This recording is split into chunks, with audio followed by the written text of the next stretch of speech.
This document, with its dense Latin script and heavy red wax seal, is a 16th century letter of indulgence. It promised the buyer that a soul could skip its time in purgatory and enter heaven immediately upon payment. While it appears to be a simple administrative record, the disputes triggered by these papers would eventually escalate into a century of religious warfare that devastated the population of Central Europe. The path to that conflict began in 1510, when a German priest named Martin Luther was sent to Rome. During his stay, he observed a pervasive lack of spirituality among the city's clergy, leaving him with a lasting negative impression of the church's leadership. This cynicism deepened when Luther encountered the friar Johann Tetzel. Tetzel was aggressively marketing these indulgences to the public, collecting funds specifically to pay for the construction of St. Peter's Basilica. By linking the forgiveness of sins to a fundraising drive for a Roman building project, the church created a point of theological friction that was no longer sustainable.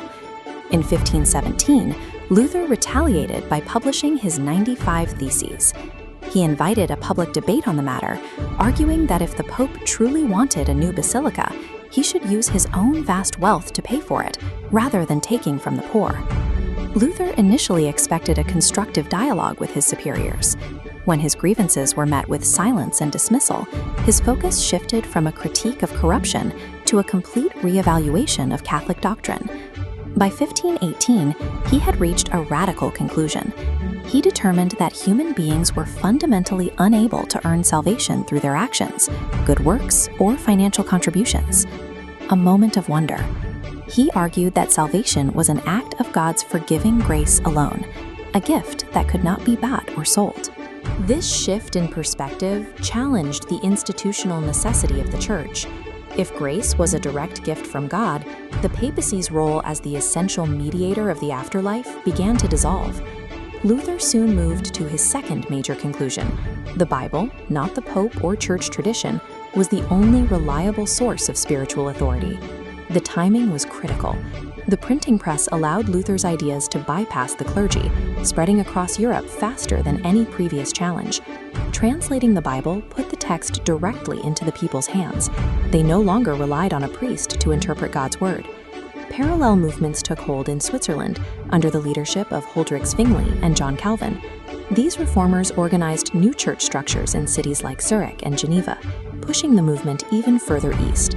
At the same time, King Henry VIII broke from Rome for his own political reasons. By establishing the Anglican Church, he secured the authority to annul his marriage and declared himself the final word on religious matters in England. With the scriptures widely available and political leaders seizing the opportunity to break away, Rome found it geographically and politically impossible to stop the spread of these new denominations. The Catholic Church eventually organized a systematic response known as the Counter-Reformation. This movement centered on the Council of Trent, which began in 1545. The council took a definitive stand against the reformers. They formally denied the idea that humans could not earn salvation through good works and behavior. Instead of moving toward the reformers, the Church doubled down on tradition, confirming that the 7 sacraments remained essential and equal in authority to the Bible. The council also aggressively reaffirmed the doctrine of the Eucharist, stating that the bread and wine literally transform into the body and blood of Christ, which was a direct contradiction of Protestant views. By refusing to compromise on these core theological points, the Council of Trent made the schism permanent. The division was no longer a debate, it was a wall. The Counter-Reformation did succeed in resolving much of the internal corruption and overspending that had first troubled Luther, but the ideological divide was now too deep to bridge. The Roman Inquisition was established to prosecute heresy and suppress Protestant theology. This rigid enforcement of doctrine famously led to the 1633 trial of Galileo. These disputes over salvation and authority eventually moved from the pulpit to the battlefield, fueling a series of wars that reshaped the map of Europe. This map shows the scale of the 30 Years' War, which began in 1618.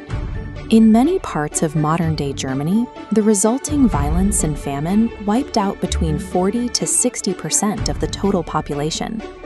What began as an abstract theological dispute over how a soul enters heaven had resulted in unprecedented physical destruction on earth. While the Catholic Church survived this period of upheaval, the unity of Western Christianity was gone forever. This diagram shows the long-term result of that break. The original fracture birthed the thousands of different Christian denominations that exist around the world today.